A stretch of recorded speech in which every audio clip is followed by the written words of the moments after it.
எங்களோடு கூட இருந்து மட்டுமாக நடத்துனதுக்காக நன்றி. தொடர்ந்து இந்த நாளுக்குரிய வார்த்தையில கூட ஆண்டவரே உங்களுடைய பிரசனம் எங்களோடு கூட இருந்து உங்களுடைய ஜீவனுள்ள வார்த்தை எங்க ஆத்மாவை பலப்படுத்தி திடப்படுத்தும்படியாக கூட இயேசுவின் நாமத்தில் நாங்கள் ஜெபிக்கிறோம் நல்ல பிதாவே. ஆமென் ஆமென் ஹல்லேலூயா. இந்த வேளை கூட நம்ம இசையா புத்தகத்தை நம்ம எடுத்துக்கொள்வோம். இசையா 60 எடுத்துக்கொள்ளுங்க. இசையா 60 அதுல இருக்கிற வசனம் 1-2 நம்ம பார்ப்போம்.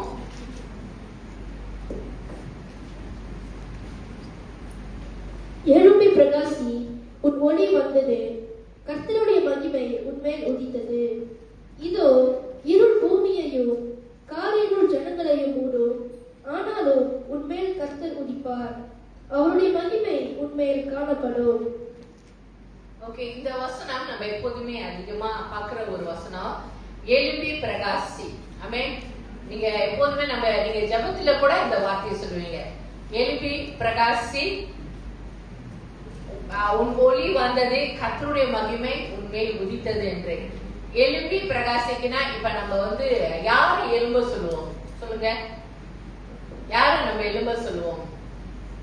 உட்கார்ந்து இருக்கிறவங்கள நம்ம எழும்ப சொல்லுவோம், படுத்து இருக்கிறவங்கள எழும்ப சொல்லுவோம். அப்ப இங்க எழும்பி பிரகாசினா அப்ப இந்த ஜனங்கள் என்ன செஞ்சு கொண்டிருந்தார்கள்?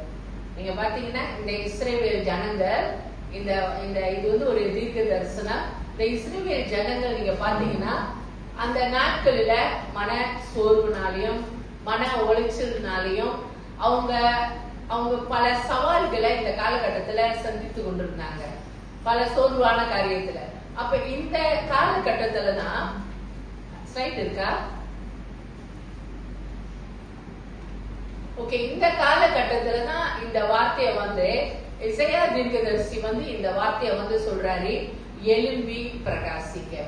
இன்னைக்கு நம்மளுடைய அன்றற்ற வாழ்க்கையில கூட ஒரு சில சூழ்நிலைமையினால நம்ம சோர்ந்து போயிருக்கலாம்.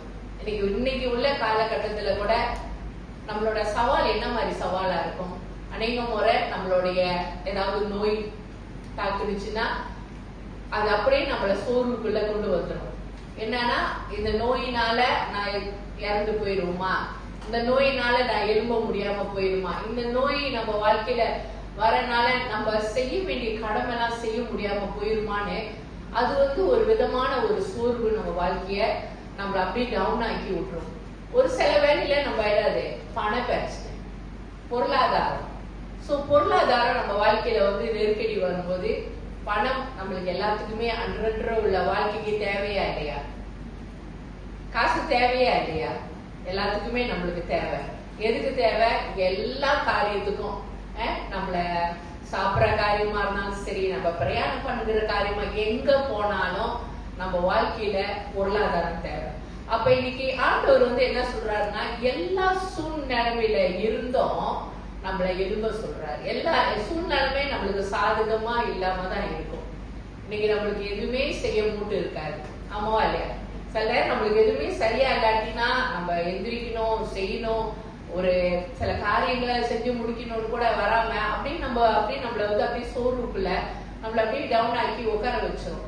காரணம் நம்ம என்ன நினைப்போம்? நான் எந்திரிச்சு போய் என்ன நடக்க போகுது, நான் இதை பண்ணி என்ன நடக்க போகுது, எல்லாமே நம்மளுக்கு ஒப்போசிட்டா தான் நடக்குது, எதிர்பார்த்தா நடக்குது, அதனால நான் எழுப்பி இதுக்கு மேல எதுவுமே செய்ய போறது இல்லை அப்படின்னு இந்த மாதிரி ஒரு சோர்வுக்குள்ள போய் தான் இந்த ஜனங்கள் அப்படியே இருந்தாங்க. அதனாலதான் இசையா தீர்க்கதரிசி மூலியமா இந்த வார்த்தை வந்தது, எழும்பி பிரகாசி. இன்னைக்கு நீங்க எழும்புனாதான் நீங்க பிரகாசிக்க முடியும். நம்ம என்ன நினைப்போம்? காரியம் நடக்கட்டும் அப்புறம் நான் எழும்புறேன். சில நேரம் நம்ம அதுதான் எதிர்பார்ப்போம். என் லைஃப்ல இது நடக்கட்டும், இது நடந்தா நான் இதை செய்யறேன், இது என் லைஃப்ல காரியம் கை கூடுனுச்சுன்னா நான் இந்த காரியம் செய்யறேன். ஆனா இன்னைக்கு இதான் விசுவாசம்ன்றது. யார் மேல? நம்ம ஆண்டவர் மேல வைத்திருக்கிற ஒரு விசுவாசம். இவ்வளவு நாள் கர்த்தர் உங்களை நடத்தினாரு, இந்த காலகட்டத்துல உங்களை கைவிட்டுருவாரா? பல வருஷமா நீங்க பார்த்திருப்பீங்க, ஆண்டவருடைய நன்மையை பார்த்திருப்பீங்க, ஆண்டவருடைய ஆசீர்வாதங்களை பார்த்திருப்பீங்க. ஆண்டவர் உங்களை எல்லா சூழ்நிலைமையிலும் அவர் உங்களை தாங்கி நடத்திட்டு வந்தார். அதனாலதான் எல்லா சிச்சுவேஷன்ல இருந்தும் நீங்க இன்னைக்கு எழும்பி ஆகும். உங்க இமோஷனல்ல இருந்து எழும்பி ஆகும். இமோஷனல்னா தெரியும்ல, அது கோபமா இருக்கலாம், சோகமா இருக்கலாம், மன வருத்தமா இருக்கலாம், ரொம்ப டவுனா கூட நீங்க ஃபீல் பண்ணிருக்கலாம். இல்ல யாராவது வேர்ட்ஸ், யாராவது உங்களுக்கு வார்த்தை மூலியமா நீங்க காயப்பட்டு கூட, சில பேர் எவ்வளவு ஸ்ட்ராங்கா இருக்கலாம், நம்ம எவ்வளவு நல்ல ஹெல்த்தியா எல்லாம் நல்லா கரெக்டா இருக்கலாம். ஆனா ஒரு சில வார்த்தை தாக்குதல் கூட நம்மள என்ன பண்ண முடியும், நம்மள அப்படியே சோர்வாக்கி நம்மள எழும்ப விடாம பண்ணும். இன்னைக்கு ஆண்டவர் என்ன சொல்றாருன்னா, அது எப்படிப்பட்ட சிச்சுவேஷனா இருந்தாலும் சரி, அது உங்களை அப்படியே ஒரு நாளும் கீழே தள்ளிடாதபடி அந்த சூழ்நிலைமையில இருந்து ஆண்டவர் உங்களை எழும்ப சொல்றாரு. அது நாட் ஈஸி, அது வந்து சுலபம் இல்ல. ஆனா அதுக்கு ஒரு ஸ்ட்ரென்த் வேணும். ஆனா அந்த ஸ்ட்ரென்த் யார் கொடுக்க முடியும்னா ஆண்டவர் மட்டும் தான் கொடுக்க முடியும். வேற யாருடைய பலத்திலையும் நீங்க எந்திரிக்கவே முடியாது. அதான் சொல்லிட்டு எல்லா சிச்சுவேஷன்ல இருந்து எழும்பீங்க. உங்களுடைய அதான் ஃபியரா இருக்கலாம், உங்களோட டிஸ்கரேஜ்மெண்டா இருக்கலாம். அடுத்தது உங்களோட வெயிட்டிங் பீரியட் என்னன்னா, ரொம்ப வருஷமா ஒரு சில காரியத்துக்கு நீங்க காத்து கொண்டே இருக்கலாம். என் வாழ்க்கையில இது நடக்காதா? எல்லாரும் மேபி நீங்க பாப்பீங்க, உங்க ஃப்ரெண்ட்ஸ் வாழ்க்கையில எல்லாம் நடந்திருக்கலாம். ஆமாவா இல்லையா? உங்களோட ஃப்ரெண்ட்ஸ் எல்லாம் வந்து உங்களோட பெட்டரா வாழ்ந்துகிட்டு இருக்கலாம். உங்களை விட அவங்க வாழ்க்கையில நல்லா சில காரியங்களை சாதிச்சிருக்கலாம். அது உங்களுக்கு ஒரு டிஸ்கரேஜ்மெண்ட் மாதிரி வரும். சில நேரத்துல உங்க சொந்தக்காரங்களுக்குள்ளேயே நீங்க பார்க்கும்போது அவங்க உங்களை விட ஒரு படி உயர்வா இருக்கலாம். அப்ப நீங்க உங்க வீட்டுல உள்ளவங்க சில பேர் என்ன பண்ணுவாங்க, கம்பேர் பண்ணுவாங்களா இல்லையா? இங்க பாத்தியா, உன் மாதிரி தானே அவங்க பேர் எப்படி இருக்காங்க, உன் வயசு தானே, இங்க பாரு அந்த பிள்ளைங்க எப்படி இருக்காங்க, இப்படி இந்த மாதிரி கம்பேர் பண்ணும்போது இது ஒரு சோர்வு. சில வேலையில பிறர் பேசினா கூட பரவாயில்ல, பட் ஓன் டைரக்டா உங்களோட ஃபேமிலி, உங்க பேரண்ட்ஸ் இல்ல உங்களோட கூட க்ளோஸா இருக்கிறவங்க பேசும்போது அது உங்க மனநிலைமைய பாதிக்கும். சில நேரம் நீங்க நினைப்பீங்க, மத்தவங்க பேசினா கூட பரவாயில்லையா, இவங்க பேசிட்டாங்களே அப்படின்னு சொல்லிட்டு அதுவே உங்களை என்ன ஆகும், ஒரு டவுனுக்குள்ள கொண்டு போவோம். சோ அப்ப இன்னைக்கு நீங்க எழும்பணும்னா, இன்னைக்கு எத்தனை பேரு நீங்க எந்திரிக்கணும்னு ஆசைப்படுறீங்க? நீங்க எழும்பணும்னா நிச்சயமா லைக் எழும்பணும்னா காலையில எந்திரிச்சுதான் வந்திருக்கும். இன்னைக்கு ஆண்டவர் அந்த எந்திரிச்சு வந்ததை சொல்லல. உங்க சூழ்நிலைமையில இருந்து முதலாவது நீங்க டிசைட் பண்ணணும். டிசைட் என்ன, நீங்க முடிவு எடுங்க. இதுக்கு மேல நான் இதுலயே போக விரும்பல. சில நேரம் அது ஒரு நாள் கொண்டு போவோம் அந்த சோர்வு. அப்புறம் மறுபடியும் என்ன பண்ணோம், இன்னும் 2 நாள் 3 நாள். நீங்களே யோசிச்சு பாப்பீங்க, எவ்வளவு நாளா நான் இந்த ஒரு மன உளைச்சலுக்குள்ள போய்கிட்டே இருக்கிறேன். ஏன்னா டூ லாங் அது பிசாசு அவங்க அப்படி இழுத்துக்கிட்டே போவோம். ஏன்னா நீங்க எந்திரிக்க கூடாதபடி. ஆண்டவருக்கு தெரியும், நீங்க எந்திரிச்சீங்கன்னா அற்புதங்கள் நடக்கும். நீங்க எந்திரிச்சீங்கன்னா நீங்க உங்க வேலை என்ன தெரியுமா, எந்திரிச்சீங்க. அதனால நாக்கரையில இருந்து எந்திரிக்காதீங்க, எந்திரின்றாங்கன்னு உங்களுக்குள்ள இருந்து நீங்க டிசைட் பண்ணணும். நீங்க முடிவு எடுக்கணும், நான் இனிமே இந்த சூழ்நிலைமையில இருந்து இதுலயே நான் யோசிச்சுக்கிட்டு இப்படியே நான் இருக்க மாட்டேன்.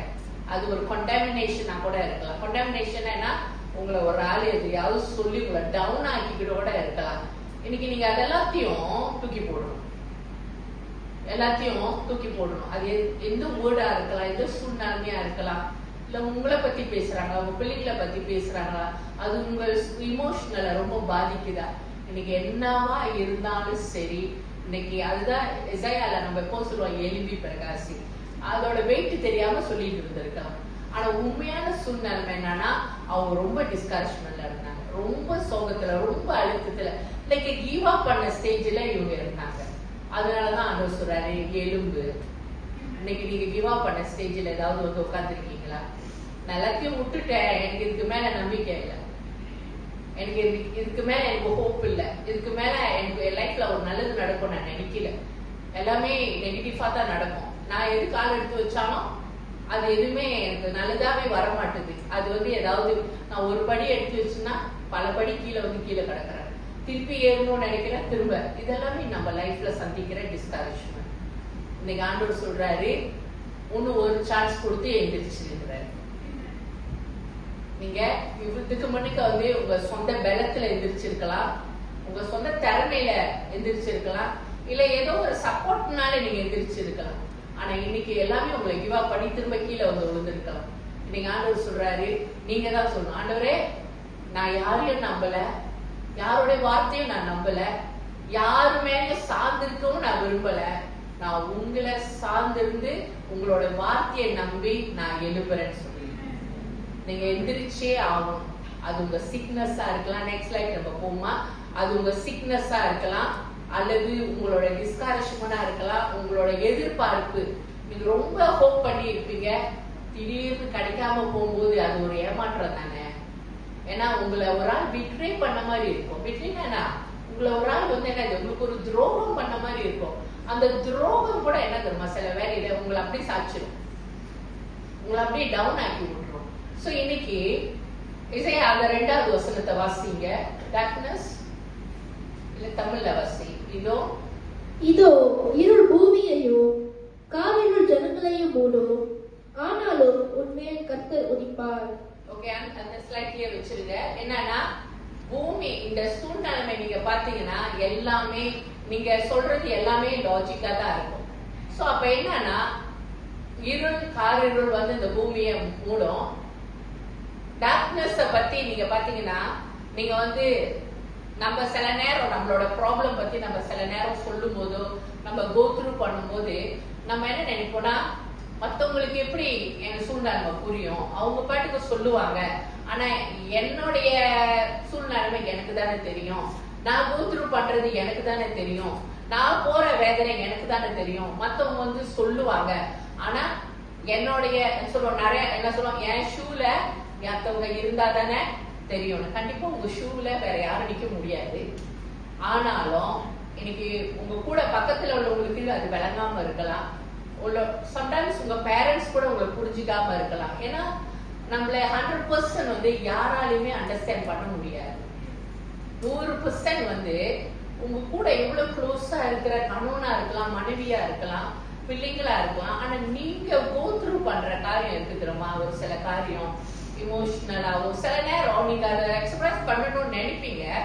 அதை நீங்க சொல்லும் போது அவங்களுக்கு எப்படி இருக்கும்னா ரொம்ப சிம்பிளா இருக்கிற மாதிரி இருக்கும். ஆனா அது வந்து உங்களுக்கு ரொம்ப ஹெவியா இருக்கும். ஆனா நீங்க அதை எக்ஸ்பிரஸ் பண்ணி அவங்க கிட்ட சொல்லும் போது அவங்க அதை எப்படி பார்ப்பாங்கன்னா இவ்வளவுதானே, ஆனா அது உங்களுக்கு எப்படி இருக்கும், ஆமாவா இல்லையா? சில நேரம் நீங்க அவ்வளவு டிஸ்கரேஜ்மெண்ட் ஆயிடுவீங்க. அவங்களுக்கு அது ரொம்ப வெயிட்டா எடுத்துக்க மாட்டாங்க. ரொம்ப ஒரு இது ஒரு பெரிய இஷ்யூ தான் அப்படின்னு சில நேரம் பார்க்க மாட்டாங்க. இதுதானே பாத்துக்கலாம், இப்படி செஞ்சிடலாம், இது ஓகே, அதுக்கே இவ்வளவு, அதுக்கே நீங்க இவ்வளவு வரி பண்ற, ஆக்சுவலி ஒன்னும் பிரச்சனை இல்ல தெரியுதுதான், பட் அந்த பர்சனுக்கு தான் தெரியும். அதே போலதான் இன்னைக்கு ஆண்டவர் வந்து டினை பண்ணல. டினைனா புறக்கணிக்கல. அது வந்து இருள் இல்ல, அது உனக்கு வலி இல்ல, அது உனக்கு வேதனை இல்ல, அது ஒன்றும் பிரச்சனையே இல்லைன்னு பிறர் சொல்லலாம், க்ளோஸா இருக்கிறவங்க சொல்லலாம், நீங்க நம்பி இருக்கிறவங்க சொல்லலாம், உங்க பேரண்ட்ஸ் சொல்லலாம். ஆனா ஆண்டவர் ரியாலிட்டியா பாக்குற தேவனா இருக்க. அவர் 100% உங்களோட உணர்வுகளை புரிஞ்சு கொள்ள முடியும். நம்ம கூட இருக்கிறவங்க கூட 100% நம்மளை அறிஞ்சு கொள்ள முடியாது. ஆனா இந்த இடத்துல ஆண்டவர்னால உங்களை அறிஞ்சு கொள்ள முடியும். உனக்குள்ளால உன்னை சுத்தி ஒரு டார்க்னஸ் இருக்கிறத தேவனால அறிஞ்சு கொள்ள முடியும். உங்களை அடுத்துற ஒரு காரியம் ஒண்ணு இருக்குன்னு தேவன் புரிஞ்சுக்கிறாரு. இதனாலதான் நீ சோர்வா ஒருத்தர நாட்கள் படுத்து கடந்தன்னு தேவன் புரிஞ்சுக்கிறாரு. இதுதான் உன்னை டவுன் ஆக்கிருச்சு, இதனாலதான் நீ கீழே கடந்த, இதனாலதான் நீ எந்திரிச்சு உட்கார முடியாம ஸ்ட்ரென்த் இல்லாம போன, நீ ரொம்ப மன உளைச்சல இருக்குன்னு ஆண்டவருக்கு தெரிஞ்சுதான் சொல்றாரு, நீ எலும்புன்னு சொல்றாரு. நீ எழுந்திருச்சிரு, நீ படுத்தது போதும், நீ வேதனைப்பட்டது போதும், நீ கண்ணீர் வடிச்சது போதும். ஒரு காரியத்தை குறிச்சு யான்னு நீங்க கேட்டுட்டு இருந்திருப்பீங்களே, உங்களுக்கு சரியான பதில் கிடைக்காம இன்னைக்கு ஆண்டவர் சொல்றாரு, அதுல இருந்தும் நீ எந்திரி, அந்த சிச்சுவேஷன்ல இருந்து நீ எந்திரி. எனக்கு புரியுது ஏன் உனக்கு நீ இந்த கொஸ்டின் உனக்குள்ளால வந்துகிட்டு இருக்குன்னு. எனக்கு அவர் சொல்றாரு, பைபிள் டினை பண்ணல, இல்ல இதெல்லாம் பொய் இல்ல, அதெல்லாம் உண்மைதான். ஆமாவா இல்லையா? God அண்டர்ஸ்டாண்ட் பண்றாரு, உங்க சூழ்நிலைமை அண்டர்ஸ்டாண்ட் பண்றாரு, நீங்க போகிற எல்லா உணர்வுகளையும் அவர் புரிஞ்சு கொள்றாரு. சோ அதனால நம்மள புரிஞ்ச ஒரு தேவன் சொல்றாரு, நம்மள படைச்சவரு, நம்மள அறிந்து கொண்டவரு, நம்ம எல்லா இமோஷனலையும் அவரும் 100% உணர்ந்தவர் சொல்றாரு, இப்ப மத்தவங்க சொன்னா நம்மளால வந்து கேட்க முடியாதுல்ல. நீங்க சொல்லுவீங்க, இப்ப அவர் சொல்றாரு நீங்க எந்திரின்றாரு, எந்திரிப்பீங்களா? நீங்க கண்டிப்பா ஆண்டவருக்காக எந்திரிச்சுதான் ஆகணும். காரணம், நம்மளை நடத்த போறவரு தேவன். சோ அப்ப இந்த டார்க்னஸ் நம்ம லைஃப்குள்ள என்னன்னா உங்களுக்கு நிறைய கன்ஃபியூஷனை கொண்டாந்து விடும், குழப்பங்களை கொண்டாந்து விடும். அந்த குழப்பம் நம்ம வாழ்க்கைக்குள்ள இருந்துச்சுன்னா நம்மள நிம்மதியா இருக்க விடாது. ஆமாவா இல்லையா? அது இந்த குழப்பம் என்னன்னா நம்ம நிறைய கேள்வி, இது அப்படியா அது அப்படியா அப்படின்னு நம்மளை போட்டு கன்ஃபியூஸ் பண்ணிக்குவோம். அண்ட் டார்க்னஸ் வந்து என்னன்னா ஒரு நாளும் வெளிச்சத்தை ஜெயிக்கவே முடியாது. நம்ம ஆண்டவர் ஒளியின் தேவனா இருக்காரு. நீங்க விசுவாசிக்கணும், நீங்க வணங்குகிற தேவன் அவர் ஒளியின் தேவனா இருக்காரு. நீங்க வணங்குகிற தேவன் என்ன தேவன்? அவர் ஒளியின் தேவனா இருக்கிறனால இருள் ஒரு நாளும் உங்களை மூடிக்கொள்ள முடியாது. இன்னைக்கு உங்களுடைய சூழ்நிலைமை இந்த இருளையே நான் மறிச்சு போயிடுவேனா நீங்க நினைக்கலாம். இந்த இருளையே, இருள்னா என்ன? கன்ஃபியூஷனா இருக்கலாம், பயமா இருக்கலாம், நீங்க உங்களுக்கு சந்தேகமா இருக்கலாம், இப்படி ஆயிருமா அப்படி ஆயிருமா அப்படின்ற உங்க வாழ்க்கையில பல குழப்பத்தோட இருக்கலாம்ல. இன்னைக்கு அதுதான் இருள். அந்த இருள் என்ன பண்ணுதுன்னா உங்களை அப்படியே அமுக்கி உங்களை என்ன பண்ணலான்னு பாக்குது, எந்திரிக்க விடாம பண்ணணும்னு தான் அதோடைய வேலை. எந்திரிக்கவே கூடாது. ஏன்னா எந்திரிச்சுதான் தெரியும் கர்த்தரோட ஒளி உன் மேல வந்துடும். ஆனா நம்ம சில நேரத்துல எந்திரிக்க அந்த ஸ்ட்ரென்த் இருக்க மாட்டேங்குது. சில நேரத்துல என்ன ஸ்ட்ரென்த்னா பயம். ஏற்கனவே நான் எந்திரிச்சு திருப்பி நான் கீழே விழுந்துட்டேன், நான் ஒரு பெரிய அடி வந்துருச்சு, இதுக்காகட்டு உங்களுக்கு வந்து ஒரு உங்க மேலேயே செல்ஃப் கான்பிடென்ட் இல்லாம போயிருக்கலாம், எனக்கு பயமா இருக்குது. ஆனா அது எல்லாத்தையும் ஆண்டவர் என்ன சொல்றாருன்னா ஒரு பக்கம் ஒதுக்கி வச்சுட்டு இந்த வாட்டி நீ எலும்புன்னு கத்து சொல்றாரு. இந்த வாட்டி நீ எலும்பு, இந்த வாட்டி நீ எழும்பும் போது உங்க பலத்துல நீங்க எழும்பல, உங்களோட பணத்துல நீங்க எழும்பல, உங்களுக்கு யாராவது சப்போர்ட் பண்ணுவாங்கன்னு நீங்க எழும்பல, நீங்க ஆண்டவர் கொடுத்த பலத்துல நீங்க எழும்புறீங்க. நீங்க அப்படி எலும்பு, உங்களோட வேலை என்ன தெரியுமா? எந்திரிச்சு மட்டும் நின்றுங்க. சூழ்நிலை சரியாண்டு வர இது மாறட்டும், இது மாறட்டும், இது மாறணும்னு நான் எந்திரிக்கிறேன்னா இல்ல. இதான் விசுவாசம். சிச்சுவேஷன் இப்படி இருக்கலாம். உங்க சூழ்நிலை பார்க்கும்போது இங்க பார்த்தாலும் நெகட்டிவா இருக்கு, இங்க பார்த்தாலும் தோல்வியா இருக்கு, இங்க பார்த்தாலும் ஒண்ணு இல்லாத மாதிரி இருக்கு. எங்கேயாச்சும் நல்லது இருந்தா நான் கொஞ்சம் தைரியமா இருப்பேன் தானே நம்ம நினைப்போம். நீங்க சுத்தி பார்க்கும் போது எங்கேயுமே தைரியமா இல்லை, எங்கேயுமே எனக்கு பாசிட்டிவா வர மாதிரி ஒண்ணுமே இல்லைங்க. இப்ப நான் என்னத்த புடிச்சுக்கிட்டு எந்திரிப்பேன்னா கர்த்தரை புடிச்சுட்டு எந்திரிப்பேன். நீங்க இதெல்லாம் வந்து உங்களை கைவிட்டுரும் ஒரு நாள். இன்னைக்கு உங்களுக்கு ஹோப்பா இருக்கிற காரியம்னா உங்களை என்ன பண்ணிரும்னா கைவிட்டுரும். அதுதான் இன்னைக்கு நீங்க சர்ச்சு கீழே விழுந்திருக்கலாம், எதையோ நம்பி ஏறி இருப்பீங்க. இன்னைக்கு ஆண்டு அதெல்லாத்தையும் விட்டுட்டு இன்னைக்கு அதான் சொல்றாரு, எலும்பி பிரகாஷ். நீ எலும்பிட்டீங்கன்னா, நீங்க மட்டும் தைரியமா கொஞ்சம் எலும்பினீங்கன்னா ஆண்டவரோட வேலை என்ன தெரியுமா? உங்க மேல அவரோட பிரைட்னஸ் கொண்டாந்துருவாரு. ஆனா படுத்திருக்கும் போது வராது, சோர்ந்து போய் உட்கார்ந்து இருக்கும் போது வர மாட்டார். ஏன்னா அவர் உங்ககிட்ட விசுவாசத்தை எதிர்பார்க்கிறாரு. இந்த இருள நீ எந்திரிக்கமா, நீ எந்திரி. யாரை நம்பி? அவரை நம்பி. நீங்க இதான் சொல்லணும், ஆண்டவரே நான் யாரையுமே நம்பல, இதுக்காகட்டு யார் எனக்கு பேரண்ட்ஸா இருக்கலாம், இவங்க சப்போர்ட் பண்ணாங்க, நான் இதெல்லாம் இல்ல ஆண்டவரே, இதுக்காகட்டு நீங்க தான் எனக்கு.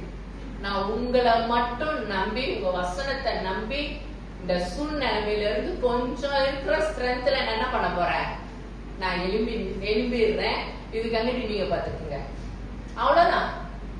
இதுக்கு முன்னுக்க நீங்க ஓடி இருப்பீங்க. இதுக்கு முன்னுக்க நீங்க நம்மளோட சொந்த ஞானத்துல, சொந்த அறிவுல இது பண்ணி பார்ப்போமா, அதை பண்ணி பார்ப்போமா, அப்படி இப்படின்னு நம்ம என்ன பண்ண ரோலிங் பண்ணி பார்த்துருக்கலாம். கடைசியில ஒண்ணு இல்லாம இப்ப நீங்க தைரியமா எந்திருங்க, ஆண்டோர்கிட்ட ஒப்பு கொடுத்துருங்க. ஆண்டோர்கிட்ட ஒப்பு கொடுத்துட்டு அடி உழுவும் தான். சில நேரத்துல நீங்க நிப்பீங்க, உடனே டக்குன்னு எல்லாம் மாறல. இங்க வரும்போது சில அடிகள் உழுவும் தான், சில திங்ஸ் நீங்க ஸ்கில் பாப்பீங்க. ஆனா கண்டினியூவா நில்லுங்கன்னு கட்ட சொல்றேன். நம்ம வேலை என்ன தெரியுமா? சூழ்நிலைமைகள் நம்ம எந்திரிக்கும் போது கொஞ்சம் இருக்கும், இல்லன்னு இல்லை. ஆமாவா இல்லையா? இஸ்ரவேல் ஜனங்கள் கடந்து போகும்போது அதான் சொன்னாரு, நீ எலும்பி பிரகாசி. நீ எந்திரிச்சோன கர்த்தருடைய மகிமை உன் மேல வரும். அதை நீங்க கண்டிப்பா விசுவாசிக்கணும். அடுத்த ஸ்லைட் நம்ம பார்ப்போம். ஓகே, நீங்க எழும்புனா தான் அடுத்த வசனத்தை வாசிங்க. 3வது, உன் வெளிச்சத்தின் இடத்திற்கு ஜாதிகளும் உதிக்கிற உன் ஒளியின் இடத்திற்கு ராஜாக்களும் நடந்து வருவார்கள். ஓகே, யார் வருவா உங்ககிட்ட? நீங்க படுத்து கிடந்தா ஒரு பூச்சி கூட உங்களை தேடி வராது. ஏன்னா நீங்களே சோர்வா இருக்கீங்க, நீங்களே டிஸ்கரேஜ்மெண்டா இருக்கீங்க, நீங்களே அப்படியே வாழ்க்கையே பறி கொடுத்த மாதிரி போய் ஒரு ஓரமா உட்காந்துட்டு அப்படியே மூச்செல்லாம் வந்து சோகமா கண்ணு தண்ணிலாம் அழுந்து அழுந்து ட்ரை ஆனா எப்படி இருக்கும்? அது ஒரு மாதிரி லைனா வெள்ளையா இருக்கு, பார்த்துருக்கீங்களா? அப்படி உட்கார்ந்து இருந்தீங்கன்னா உங்ககிட்ட யாராவது வருவாங்களா? சொல்லுங்க, வர மாட்டாங்க. ஆனா இன்னைக்கு ஆண்டவர் என்ன சொல்றாங்க? எல்லா சூழ்நிலைமையும் இருக்கு. ஆனா நீங்க ஆண்டவருக்காக எழும்பும் போது, ஆண்டவருக்காக நீங்க உட்கார்ந்து எந்திரிச்சு கர்த்தருக்காக நான் எழும்புற நிற்கும் போது கர்த்தருடைய ஒளி உங்க மேல வரும். அவரோட மகிமை உங்க மேல வரும் பொழுது உங்களை சுத்தி ஒரு பிரைட்னஸ் இருக்கும். உங்களை சுத்தி ஒரு ஒளிய கர்த்தர் பிரகாசிக்க பண்ணுவார். இப்ப இங்க ஒரு ஆள் தான் ஒரு சில நேரம் சில கான்சர்ட் எல்லாம் நடக்கும் போது அந்த மெயின் பர்சன் மேல என்ன அடிக்கும்? சொல்லுங்க. ஒரு ஸ்பாட்லைட் போடுவாங்களா இல்லையா? அது வந்து டெம்பரரி ஸ்பாட்லைட். ஒரு ஃபாரெவர் ஸ்பாட்லைட் உங்க மேல ஒளிக்க பண்ணுவார். அந்த ஒளி நீங்க நிக்கிற இடத்துல பிரகாசமா இருக்கும். அப்ப இங்க சுத்தி இருக்கிறவங்க எல்லாம் என்ன பண்ணுவாங்கன்னா, அவங்க பாப்பாங்க, இவங்களுக்கு இவ்வளவு பிரச்சனை இருந்துச்ச, இவங்க இவ்வளவு காரியம் கோத்துரு பண்ணாங்களே, இவங்க குடும்பத்துல இவ்வளவு காரியம்லாம் இருந்துச்ச, அவங்களோட பர்சனல் லைஃப்ல எப்படி எல்லாம் இருந்துச்ச, எப்படி இந்த சூழ்நிலையிலும் இவங்க பிரகாசிக்கிறாங்க. இப்ப ஒரு இடத்துல டிஃபரெண்டான, இப்ப வந்து மோஸ்டே பாத்தீங்கன்னா அந்த பர்னிங் புஷ் வந்து அந்த ஒரு அக்கினி எரிச்சுக்கிட்டு இருக்கும் போது அவர் என்ன பண்ணாரு? அங்க என்ன நடக்குதுன்னு போய் பார்த்தாரு. காரணம் அது டிஃபரெண்டா இருந்துச்சு. அதே போல நீங்க எழும்பி பிரகாசிக்கும் போது உங்களை சுத்தி இருக்கிறவங்க இவங்க டிஃபரெண்டா இருக்கிறாங்கன்னு உங்களை தேடி வருவாங்க. இவங்க இந்த சிச்சுவேஷன்லயும் இவ்வளவு காரியம் அவங்களுக்கு தெரிஞ்சிருக்கலாம், உங்க சொந்தக்காரங்களுக்கு தெரிஞ்சிருக்கலாம், உங்களோட கூட இருக்கிறவங்களுக்கு, உங்க பிள்ளைங்களுக்கு தெரிஞ்சிருக்கலாம். ஆனா அந்த சூழ்நிலையிலையும் நீங்க யாரு பிடிச்சி எழுந்திருச்சீங்க? சொல்லுங்க. நீங்க ஆண்டவரை பிடிச்சிட்டு எழும்பினால அவரோட ஒளி உங்க மேல வந்துருச்சு. அந்த சூழ்நிலையிலையும் நீங்க நின்னீங்க. பல சவாலிலையும் நீங்க நின்றுப்பீங்க. பலருடைய தூஷணமான வேர்ட்ஸ் நீங்க காதுல கேட்டாலும் நீங்க தளராம என்ன பண்ணீங்க? நீ என்ன வேணாலும் சொல்லிட்டு போ, நான் நிக்கிறேன்.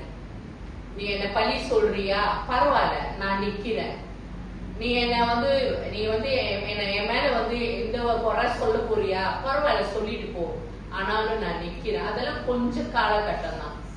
அதெல்லாம் வந்து லாங் டேர்ம் இல்ல, அதெல்லாம் கொஞ்ச காலகட்டம் தான். ஏன்னா ஆண்டவரும் பாப்பாரு, நீ நிக்கிறது வந்து எமோஷனலை தாண்டி வந்து நிக்கிறியா? அது நீங்க அந்த உங்களோட நிக்கிற ஒரு காரியம் நீங்க உறுதியா இருக்குமே, ஆனால் இன்னைக்கு இந்த காரியம் கண்டிப்பா நம்ம லைஃப்ல நடக்கும். இந்த 3வது வசனம் பாருங்க, வாசிக்கிறோம். உன் வெளிச்சத்திற்கு ஜாதிகளும் அப்படின்னா என்ன? Culture, like religious. சில பேர் பார்ப்பாங்க, நீ எப்படி சந்தோஷமாவே இருக்க கேட்பாங்களா இல்லையா? நீங்க வேலைக்கு மத்த இடத்துக்குலாம் போகும்போது அப்படியே மிசரபிளா போனா யாராச்சும் உங்களை கேட்பாங்களா? நீ எப்படி ரொம்ப அழகா இருக்க, ரொம்ப இதா வந்திருக்கிறன்னு? அந்த பிரச்சனையின் பிரகாரமாவே உங்க சூழ்நிலை இருக்கலாம், உங்க சிச்சுவேஷன் எல்லாம் அப்படியே ஒரு மாதிரியா இருக்கலாம். ஆனாலும் நீங்க அதே மாதிரி வேலைக்கு அவசரமாவதான் போகும்போது அவங்க பார்ப்பாங்க, நீ அவுட்வர்டா எப்படி இருக்கியோ லைஃபும் அப்படிதான் இருக்கு போல, ஏதோ ஒரு இது போல அவங்க பாரு எப்படி வந்திருக்கிறாங்கன்னு. ஆனா எல்லா சூழ்நிலைமையிலும் உங்க வாழ்க்கையில பல அழுத்தங்கள், சோர்வுகள், ஏமாற்றங்கள் எல்லாமே இருந்தாலும், ஆனா நீங்க நிக்கும் போது கர்த்தருக்காக ஆண்டவர் உங்க மேல பிரகாசிக்க பண்ணுவாரு. அப்ப இந்த ஜாதிகள் சொல்லும் போது அதர் ரிலீஜியஸ், நீங்க வேலை செய்யற இடத்துல அப்புற ஜாதிகள் இருப்பாங்க. அவங்க உங்களை பார்ப்பாங்க, நீ எப்படி டிஃபரெண்டா இருக்க. உங்களோட பொருளாதாரமா இருக்கலாம், உங்களோட சாட்சியா இருக்கலாம். நீங்க அப்படி இருந்தாலும் சில பேர் ஒரு சின்ன சின்ன காரியம் மூஞ்சி கட்ட ஆரம்பிச்சிருவாங்க. ஆமாவா இல்லையா? சின்ன சின்ன காரியமா இருக்கும், லைக் ஃபேஸ் அவங்க இது பண்ணுவாங்க, மூஞ்சில் அடிச்ச மாதிரி பேச ஆரம்பிச்சிருவாங்க.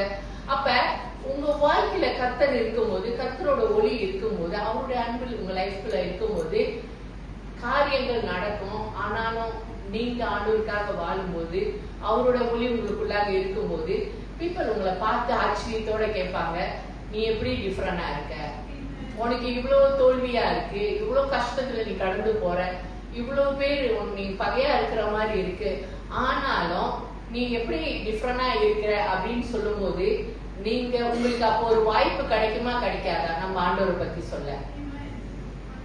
சோகமா இருக்கும்போது ஒண்ணு சொல்ல முடியாது.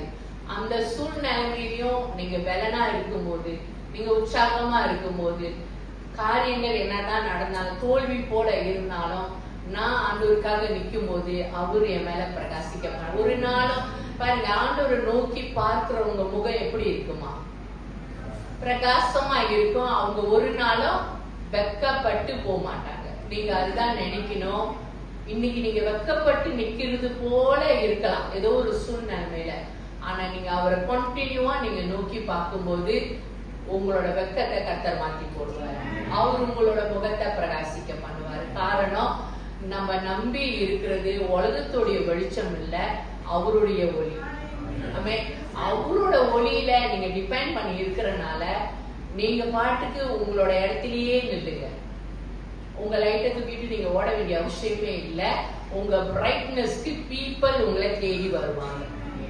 யாரெல்லாம் உங்ககிட்ட வராம போனாங்களோ, யாரெல்லாம் உங்க கூட சேரக்கூடாதுன்னு நினைச்சாங்களோ, யாரெல்லாம் உங்க கூட சேர்ந்தா உங்க லைஃப் நல்லா இருக்காதுன்னு நினைச்சாங்களோ, நீங்க அப்ப அப்படி இருந்திருக்கலாம். ஆனா இப்ப நீங்க நிக்கும் போது அவரோட மகிமை, அவருடைய வல்லமை உங்க மேல உதிக்கும் போது போனவங்களை கர்த்தர் திருப்பி கொண்டாடுறாரு. சோ அப்ப எல்லா ரிலீஜியஸ் பீப்புளையும் டிஃப்ரெண்டா, உங்க சொந்தக்காரங்களா இருக்கலாம், உங்க ஃப்ரெண்ட்ஸா இருக்கலாம், யாரா இருந்தாலும் அவங்க உங்க லைஃப் சேஞ்சிங்க பார்த்து வருவாங்க. உங்கள்கிட்ட இருக்கிற மகிமையை பார்த்து வருவாங்க. உங்கள்கிட்ட இருக்கிற மாற்றங்களை பார்த்து வருவாங்க. உங்களுக்குள்ள இருக்கிற அந்த இன்னர் ஜாய் சொல்லுவாங்கல்ல, உங்களுக்குள்ள ஒரு சந்தோஷம் இருக்குமா இல்லையா? சில நேரத்துல நம்ம சந்தோஷம் எப்ப இருக்கும்? எல்லா காரியம் நம்மளுக்கு சாதகமா இருந்தா நம்ம ஹாப்பியா இருக்கும். சாதகம் இல்லைன்னா இஞ்சித்துனா போற மாதிரி அப்படி மூஞ்சிலாம் மாறி போயிடும். ஆனா இருக்கதான் சரி, நம்மளும் இமோஷனல் தானே, நம்மளும் இந்த உலகத்துல தானே இருக்கோம். பட் அது ப்ரொலாங் பண்ணக்கூடாது. டூ லாங்கா அதை நம்மள இழுத்துட்டு போயிடக்கூடாது. ஒரு நிமிஷம் நம்மளுக்கு அப்படியே ஃபேஸ் ரியாக்ஷன் மாறுனா, பட் அதுதான் ஒரு நாள் முழுதும் இழுத்துக்கிட்டு போக கூடாது. பட் நம்ம லைஃப் மாற்றங்கள்னா அந்த பிரைட்னஸ் வரும். What's life bro people naturally அப்படின்னா அவங்களே வருவாங்க வில்லிங்கா. நீங்க கூப்பிட வேணாம், நீ வா நீ என்கிட்ட வா, பாரு என் லைஃப் இப்படி இருக்கு, என் லைஃப் மாறிடுச்சு, நான் இப்ப நல்லா இருக்கேன், நீங்க சொல்லவே வேணாம். உங்க வேலை என்ன தெரியுமா? இருக்கிற இடத்துல என்ன செய்யணும்? எந்திரிச்சு கத்திற்காக மட்டும் நில்லுங்க. உங்களோட ஷேமா இருந்தாலும் நில்லுங்க, உங்களோட ஃபெயிலியர்லயும் நில்லுங்க.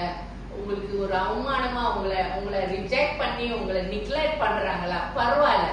உங்க வேலை என்ன சொல்லுங்க? ஜஸ்ட் ரைஸ் தான். நம்மளுக்கு சின்ன வேலை தான், அது கொஞ்சம் கஷ்டம் தான். எந்திரிச்சிட்டீங்கன்னா ஆண்டவர் காரியம் செய்வாரு. சோ உங்களோட வாழ்க்கை பிறருக்கு எப்படி மாறும்னா சாட்சியா கர்த்தர் மாத்துவாரு. இன்னைக்கு நம்ம சூழ்நிலைமையிலே கீழே இருந்தோம்னா நம்ம சாட்சியா மாற முடியும். அப்ப இஸ்ரவேல் ஜனங்களை அதான் சொல்றாரு, நீ இப்படியே இருட்டிலேயே இருந்தீன்னா உன் மேல மகிமை வராது, உன் மேல கர்த்தர் ஒதுக்க மாட்டாரு. அதனால உன் சூழ்நிலையில இருந்து எழும்பு. நீ எந்திரிச்சு நின்னா சுத்தி இருக்கிற ஜனங்கள்லாம் அவங்க என்ன நினைச்சிட்டாங்க? நீ விழுந்துட்ட. அவங்க என்ன நினைச்சிட்டாங்க? நீ விழுந்துட்ட, நீ இனி எழும்ப மாட்ட, இதோட உன் லைஃப் முடிஞ்சிருச்சு அப்படின்னு அவங்க நம்பிக்கிட்டு இருக்காங்க. பக்கத்துல உள்ள கண்ட்ரி, பக்கத்துல உள்ள பீப்புள். இப்ப அதுதான் சொல்றான், அவங்க நம்புற மாதிரி நீ வாழாத. ஆமாவா இல்லையா? அவங்க நினைக்கிற மாதிரி, அவங்க பிளான் பண்ண மாதிரி, அவங்க யோசிக்கிற மாதிரி நீனும் அப்படி போயிடாத. ஒப்போசிட்டா வாழுன்னு கர்த்தர் சொல்றாரு. எதிர்மறையா வாழு. நீ எந்திரி. அவங்க எந்திரிக்க மாட்டேன்னு நினைச்சாங்களா, நீ என்ன பண்ணோம்? நீ எந்திரி. அவங்க வாழ்க்கையில சந்தோஷம் வராதுன்னு நினைக்கிறாங்களா, நீ அவங்க முன்னுக்கு சந்தோஷமா இருந்து காட்டு. யார் சந்தோஷம்? ஆண்டவர் கொடுக்கிற சந்தோஷம். நீ இனிமே செழிக்க மாட்ட, நீ இனிமே ப்ராஸ்பெரிட்டி உன் லைஃப்ல இருக்காது, நீ எல்லாம் ட்ரையா ஒண்ணு இல்லாம தான் போவேன்னா அவங்க முன்னுக்கே நீ நல்லா அழகா ஊர்த்தி வாழ்ந்து காட்டு. ஏன்னா யார் உன்னை வாழ வச்சானா கர்த்தர் உங்களை வாழ வைக்கிறார். அதனால உங்களுக்கு நிறைய நன்மை இருக்கு, நிறைய பிளெஸிங் உங்களுக்கு வெயிட் பண்ணிக்கிட்டு இருக்கு. அதனால எல்லாம் முடிஞ்சிச்சுன்னு சொல்லிட்டு அப்படியே சொனங்கி போய் படுத்து கிடக்காதீங்க. விசுவாசத்தோட எழும்புங்க. ஆண்டவர் இந்த வருஷம் உங்களுக்கு நிறைய நல்ல காரியங்களை வச்சிருக்கிறார். நெக்ஸ்ட் இதை பார்ப்போமா? ஓகே, அடுத்த வசனம் 4. சுற்றிலும் உன் கண்களை ஏறெடுத்து பார். ஓகே, சுற்றிலும் உங்க கண்களை என்ன பண்ணணுமா? ஏறெடுத்து பார். இப்ப நீங்க கீழே படுத்து கிடந்தீங்கன்னா அப்படியே மேல மேல சுத்தி இருக்கிறதெல்லாம் காரியம் பார்க்க முடியுமா? பார்க்க முடியாதா? நீங்க டவுன்லயே உட்காந்தே இருந்து படுத்தே கிடந்தீங்க, உங்க சோர்வுல, உங்களோட மன உளைச்சல்ல, உங்களோட ஸ்ட்ரெஸ்ல நீங்க பாட்டுக்கு படுத்துருந்தீங்கன்னா உங்களால சுத்தி மேல நடக்கிற காரியம் பார்க்க முடியுமா? பார்க்க முடியாதா? முடியாது. காரணம் ஏன்னா நீங்க உங்களோட பார்வை கீழே தான் இருக்கும். நீங்க எந்திரிச்சு நின்னா தான் உங்களை சுத்தி உள்ள காரியம் பார்க்க முடியும். இன்னைக்கு சுத்தி நிறைய நல்ல காரியங்கள் வச்சிருக்கிற கர்த்தர். எத்தனை பேர் விசுவாசிக்கிறீங்க? உங்களை சுத்தி நல்ல காரியங்கள் இருக்கு, சந்தோஷமான காரியங்கள் நிறைய காத்து கொண்டு இருக்கு. அதனாலதான் சொல்றாரு, உன் கண்களை ஏறெடுத்து பார். ஜஸ்ட் நின்று உங்க வேலை என்ன தெரியுமா? நின்னுட்டு கொஞ்சம் அடி வாங்கிக்கிட்டு அது விழுவோம். ஏன்னா அப்பதானே படுத்து அப்பதானே எந்திரிச்சிருக்கோம். ஒன்னும் சூழ்நிலை இம்மிடியட்டா மாறாதுல்ல, கொஞ்சம் டைம் பிடிக்கும். ஆனா ஆண்டவரும் பாப்பாரு, அந்த அடியிலும் நிக்கிறியான்னு பாப்பாரு. நம்ம விசுவாசத்தை கொஞ்சம் செக் பண்ண வரா இல்லையா? சரி, என்ன நடந்தாலும் சரி, உங்க வேலை என்ன? ஜஸ்ட் அரைஸ், நின்னுட்டே இருங்க. எதுவா இருந்தாலும் சரி, ஜஸ்ட் என்ன வசனம் சொல்லுது, நீ எழும்புனா தான் கர்த்தரோட ஒளி உன் மேல வரும், அவரோட மகிமை உன் மேல இருக்கும். அதுக்கு பிறகுதான் அவன் சொல்றாரு, நீ ஏறெடுத்து பாரு. எல்லாருமே கூட்டமா கூடி என்னடா உன்னிடத்துல வருவாங்க. யாரெல்லாம் உங்க கூட சேர மாட்டேன், உன்னை விட்டு தூரமா போனாங்களோ, உங்க சொந்தக்காரங்களா இருக்கலாம், உங்க ஃப்ரெண்ட்ஸா இருக்கலாம், உங்க கூட ரிலேஷன்ஷிப் வச்சுக்க கூடாதுன்னு போனாங்களோ, இப்ப நீங்க கர்த்தருக்குன்னு எழுப்பி பிரகாசிக்கும் போது, அவரோட ஒளி உங்க மேல தங்கும் போது, நீங்க அவங்கள கூப்பிட வேணாம், அவங்களே தானா உங்களை நோக்கி வருவாங்க. ஏன் வருவாங்கன்னா, அந்த டிஃபரன்ஸ் உங்க வாழ்க்கைக்குள்ள பாக்குறாங்க. அவருடைய பிரைட்னஸ், அவருடைய வெளிச்சம் என்ன பண்ணுதுன்னா, அப்ப வெளிச்சம்னா நோட் அந்த இந்த மாதிரி வெளிச்சம் இல்ல, ஒரு பிரசன்ஸ். பிரசன்ஸ்னா என்ன? ஆண்டவருடைய பிரசன்னம். அந்த பிரசன்னம் இப்ப வந்து மேக்னெட் இருக்கா இல்லையா? மேக்னெட் என்ன பண்ணும்? லைக் அயன் எதா இருந்தாலும் அப்படியே இருக்கும். அதே போல உங்களுக்குள்ள ஒரு ஈர்ப்பு சக்தி இருக்கும். அதான் காட்ஸ் பிரசன்ஸ். அவங்க அந்த மேக்னெட்டை தேடி வருவாங்க. உங்களுக்கு சந்தோஷம் இல்லையா? செலவா பாக்குறீங்களா? வந்தா சமையல்லாம் செஞ்சு கொடுக்கணும்னு அவங்கள கர்த்தர் கொண்டு வருவார். நீங்க வெயிட் பண்ணுங்க. சில நேரத்துல சில வருத்தங்கள் இருக்கதான் செய்யும். சில நேரத்துல உங்க லைஃப்ல வந்து ஏதாவது யாருக்குடியாச்சும் மிஸ் அண்டர்ஸ்டாண்டிங்கா, இல்ல குடும்பத்துல உள்ளவங்களா, இல்ல உங்களோட வேலை, இந்த மாதிரி சில காரியம் நீங்க வந்து உங்களுக்கு பெயினா இருக்கும், வலியா இருக்கும். நான் எப்படி இருந்தோம், இப்படி ஒரு ஃபெலோஷிப் அப்படின்னு. ஆனா இந்த இடத்துல ஆண்டவர் என்ன சொல்றாருன்னா, சம்டைம்ஸ் நீயா போகும்போது நீ சில நேரத்துல காயங்கள் உனக்கு பட்டுக்கொண்டே இருக்கும். சம்டைம்ஸ் நம்மளா தேடி போகும்போதும் நீங்களா அந்த உறவு வேணும், அந்த ஃப்ரெண்ட்ஸ் வேணும், அந்த காரியெல்லாம் நீங்க கட்டணும்னு சில நேரம் நீங்க போகும்பொழுது சில வேலையில அது உங்களை காயப்படுத்தி கொண்டே இருக்கும். இப்ப ஆண்டவர் என்ன சொல்றாரு, நீ நெல்லு, உன்னை காயப்படுத்தினவர்களை நான் உன்னிடத்துல கொண்டு வரேன். நீங்க கொஞ்சம் வெயிட் பண்ணணும். என்ன பண்ணணும்? வெயிட் பண்ணணும். நம்ம சும்மா வெயிட் பண்ணல, ஆண்டவருடைய மகிமையில வெயிட் பண்ணுவோம். ஆண்டவருடைய பிரசன்னத்துல வெயிட் பண்ணுங்க. அதான் சொல்றாரு, உன் சுற்றிலும் உன் கண்களை ஏறெடுத்து பார், அவர்கள் எல்லோரும் ஏகமாய் கூடி உன்னிடத்துல வருவார்கள், உன்கிட்ட வருவார்கள். நம்புறீங்களா இல்லையா? இன்னைக்கு நம்ம பார்க்கும்போது அது நடக்காதது மாதிரி இருக்கும். இன்னைக்கு நம்ம பார்க்கும்போது அது எப்படி முடியும்னு நினைப்பீங்க. சாத்தியமே இல்லையே, வாய்ப்பே இல்லையே. அந்த வாய்ப்பு, அந்த ஆப்பர்ச்சுனிட்டி என்னை தேடி வருமா? அந்த ஃப்ரெண்ட்ஸ் என்னை தேடி வருவாங்க, அந்த சொந்தக்காரங்க என்னை தேடி வருவாங்களா? அந்த உறவுகள் என்னை தேடி வருமானு. எப்ப வரும்னா கர்த்தர் சொல்றாரு, நீ எழும்பு. அவரை பிடிச்சிட்டு, அவருடைய வார்த்தையை பிடிச்சிட்டு நீங்க விசுவாசத்தோட நம்ம செய்ய வேண்டிய ஒரே வேலை எந்திரிக்கிறது தான். அப்ப இந்த எந்திரிக்கிறது எவ்வளவு கஷ்டமா இருக்கு நினைக்கிறீங்க? ஆமாவா இல்லையா? அதுதான் சொல்றாரு, அதை மட்டும் நீ செய். அதையும் ஆண்டவர் எப்படி செய்வாரு? நம்ம தான் எந்திரிக்கணும். அப்ப நம்ம எந்திரிக்கும் போது என்ன நடக்குதுன்னா, நம்ம ஆண்டவரை விசுவாசிக்கணும். உங்களோட ஃபெய்த் அப்படியே மேல எழும்புது. ஆமா தானே? நம்ம என்ன இருப்போம்? ஆண்டவரே நான் எழும்புறேன். எழும்பும் போது உங்களோட விசுவாசம், உங்க ஆண்டவர் மேல நீங்க வைத்திருக்கிற அன்பு, அவரோட வாக்கு தத்தங்கள், இது எல்லாத்தையும் தூக்கிக்கிட்டு தான் நீங்க எழுந்திருக்கீங்க. நீங்க சும்மா முன்ன நீங்க சும்மா நீங்களா சொந்தமா ஸ்திரத்துல நின்றுக்கலாம். அதனாலதான் சாட்சிடா பிசாசாங்க நம்மள. இப்போ நம்ம யாரோட இப்ப அவன் சாய்க்க முடியாது. ஏன்னா அவரோட வார்த்தை நம்மளுக்குள்ளாக இருக்கு, அவருடைய பிரசன்னம் நம்மளுக்குள்ளாக இருக்கு, அவரோட மகிமை நம்மளுக்குள்ளாக தங்கி இருக்கிறதுனால எவ்வளவு அடிச்சாலும் நீங்க தாங்குவீங்க. காரணம் அவர் உங்க கூட இருக்காரு, உங்களுக்குள்ளால அவரோட விசுவாசம் இருக்கு. நீங்க கண்டினியூவா நில்லுங்க. அடுத்தடுத்த வார்த்தை எல்லாம் உங்க வாழ்க்கையில கண்டிப்பா நிறைவேறும். இந்த வருஷம் எண்டுக்குள்ள நீங்க பாருங்க, ஆண்டவர் நீங்க யாரெல்லாம் வரமாட்டாங்கன்னு நினைச்சீங்களோ, யாரெல்லாம் உங்களை விட்டுட்டு போயிட்டாங்கன்னு நினைச்சீங்களோ, யாரெல்லாம் உங்களை காயப்படுத்திட்டு போயிட்டாங்கன்னு நினைச்சீங்களோ, யாரெல்லாம் நீங்க ரொம்ப போக்கு வச்சிருந்தீங்களோ, இன்னைக்கு ஆண்டவர் சொல்றாரு, அவங்கள நான் கொண்டு வரேன். நீங்க தேடி போ வேணாம். நீங்க தேடி போனீங்கன்னா காயம் தான் படுவீங்க. ஆனா அவரு கொண்டு வந்தாருன்னா அவங்க உங்களுக்கு எப்படி மாறுவாங்கன்னா பிளெஸ்ஸிங்கா மாறுவாங்க. அவங்க உங்களுக்கு என்ன மாதிரி மாறுவாங்கன்னா ஆசீர்வாதமா மாறுவாங்க. காரணம் நீங்க அந்த இடத்துல நின்று கர்த்தருக்காக சாட்சியா இருக்கீங்க. உங்க லைஃப் சேஞ்ச், உங்க வாழ்க்கை முன்னையோட இப்ப டிஃப்ரெண்டா இருக்கு. நீங்க அங்கேயும் இங்கேயும் ஓட வேணாம், நிக்கிற இடத்துலயே நில்லுங்க. கர்த்தருக்காக அவரு கொண்டு வருவார், அவரு சிச்சுவேஷனை மாத்தி அமைப்பாரு. அடுத்த வசனம் அப்படியே கண்டினியூவா வாசிச்சிருக்க. உன் குமாரர் அதுல 4 உன் குமாரர் தூரத்தில் இருந்து வந்து உன் குமாரத்திகள் உன் பக்கத்திலே வளர்க்கப்படுவார்கள். நீங்க லோன்லியா ஃபேஸ் பண்ண மாட்டீங்க. தனிமையில நான் ரொம்ப லோன்லியா இருக்கேன்ல, அவங்க உங்களை சுற்றி வளர்ந்து வருவார்கள். இன்னைக்கு எனக்கு இடையில நான் ஒரு நியூஸ் பார்த்தேன். இதுதான் நான் சொல்றேன், உங்களை சுத்தி 4 பேர் இருக்கணும். 4 பேர் எத்தனை பேரு? ஒரு குரூப் ஆஃப் பீப்புள் லைக் உங்க ஃப்ரெண்ட்ஸா. நீங்க சில பேர் எந்த ஃப்ரெண்ட்ஸும் வச்சுக்க மாட்டாங்க, யாரு கூடயும் சேர மாட்டாங்க. அப்படி இருக்காதீங்க. அல்லது நீங்க சர்ச் ஒரு ஃபெலோஷிப்பா இருக்கீங்களா, பிறரோட ஃபெலோஷிப் பண்ணுங்க, ஐக்கியம் பண்ணுங்க. நம்மளுக்கு உறவுகள் தேவை, நம்மளுக்கு நண்பர்கள் தேவை, நம்மளுக்கு சொந்தக்காரங்களும் தேவை. ஆமாவா இல்லையா? காரணம் இதெல்லாம் இல்லாட்டினா என்ன நடக்கும் உலகத்துல அப்படின்னா, 2 கப்பல், ஒரு கப்பல்ஸ் ஹஸ்பண்ட் அண்ட் ஒய்ஃப்.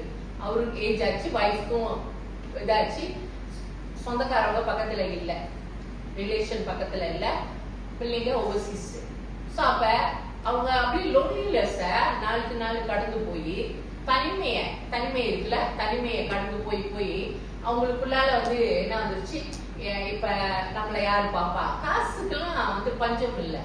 அவங்க அவரு சயின்டிஸ்ட், ரிட்டையர் பண்ண சயின்டிஸ்ட்னா பாத்துக்குங்க. அவங்க மூளை உள்ளவரா இல்லையா? மூளையும் இருக்கு, பணமும் இருக்கு, எல்லாமே இருக்கு.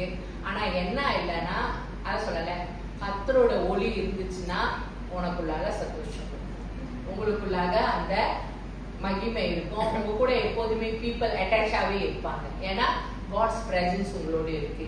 இன்னைக்கு ஆண்டவர் நம்ம கூட இல்லாட்டினா இன்னைக்கு நம்ம ட்ரைனஸ்குள்ள கடந்து போவோம், ஒரு வறட்சியான சூழ்நிலையில கடந்து போவோம்.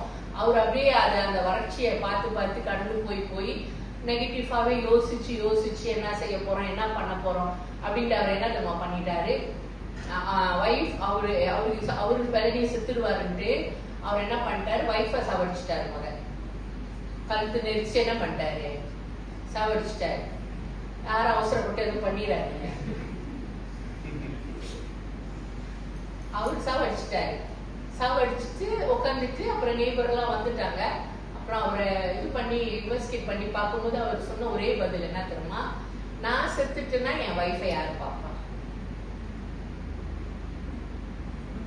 அவர் கொடுத்த பதில், நான் எனக்கு ஏஜ் ஆகுது, நான் செத்துட்டேன்னா என் வைஃபை யாரு பாப்பா. இப்ப எல்லாமே முடிச்சுட்டு போயிட்டா என்ன ஆகுது உலகம்? இன்னைக்கு அதுதான் அந்த ட்ரைனஸ்குள்ள போனாங்கன்னா, அந்த வறட்சிக்குள்ள, என்ன மாதிரியான வறட்சி? சந்தோஷம் இல்லாத வறட்சி, ஆண்டவருடைய பிரசன்னம் இல்லாத வறட்சி, ஆண்டவருடைய அன்பு இல்லாட்டினா அது ஒரு வறட்சி. லைக் லைஃப்ல எல்லாமே இருக்கலாம், நம்மளுக்கு நம்பின பணம் இருக்கலாம், நல்ல வீடு இருக்கலாம், எல்லாம் இருக்கலாம். ஆனா ஆண்டவருடைய பிரசன்னம் நம்ம கூட இல்லைன்னா, அவரோட வார்த்தை நம்மள்கிட்ட இல்லாட்டினா, இந்த மாதிரியான ஒரு சூழ்நிலைமை கடந்து வரும்போது நம்ம வாழ்க்கை எங்கேயோ ஒரு இடத்துல போய் முடிச்சு போயிடும். ஆமாவா இல்லையா? இன்னைக்கு அப்படி அதுக்காக தேவன் நம்மளை அழைக்கல, அவரு நம்மள வாழ வைக்கிறதுக்காக அழைச்சிருக்கிறாரு, நம்ம வாழ்க்கையை மாற்றுவதற்காக அழைச்சிருக்கிறாரு, நம்மளுக்கு ஒரு ஃபியூச்சர் கொடுக்கறதுக்காக அவர் அழைச்சிருக்கிறாரு. இன்னைக்கு அதனால நம்மளுக்கு ஒரு நல்ல அழைப்பு இருக்கிறதுனால நம்ம என்ன பண்ணணும்?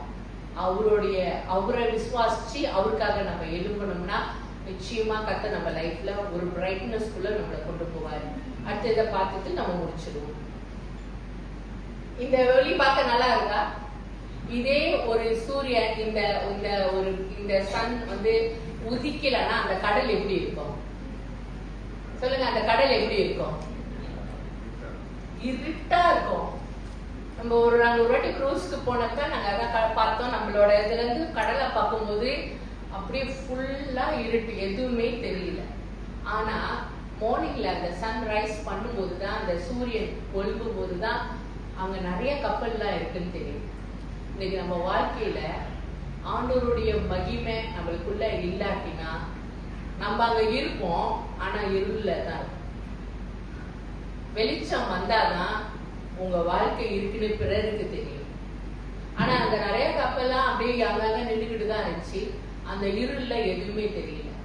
இன்னைக்கு இருள பிசாசானுடைய திட்டம் என்னன்னா, அந்த இருள உங்க மேல கொண்டு வந்து உங்களை இந்த உலகத்துக்கு காட்டாம வைக்கணும்னு தான் அவனோட திட்டம்.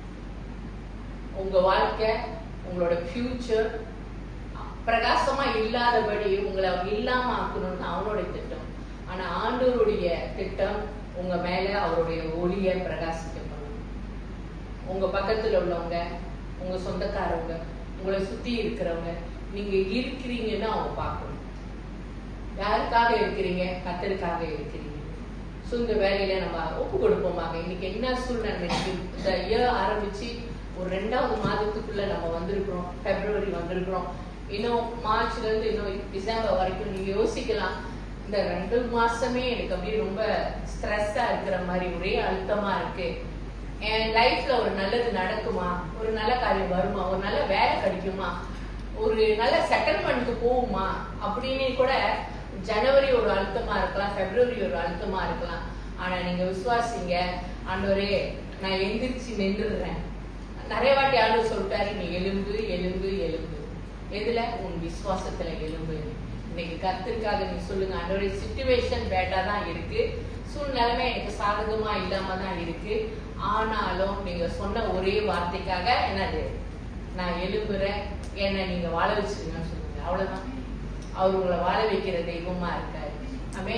எழும்பி நின்று ஒரு பாடலை நம்ம பாடி கர்த்தருக்கு நம்ம ஒப்பு கொடுப்போமாக.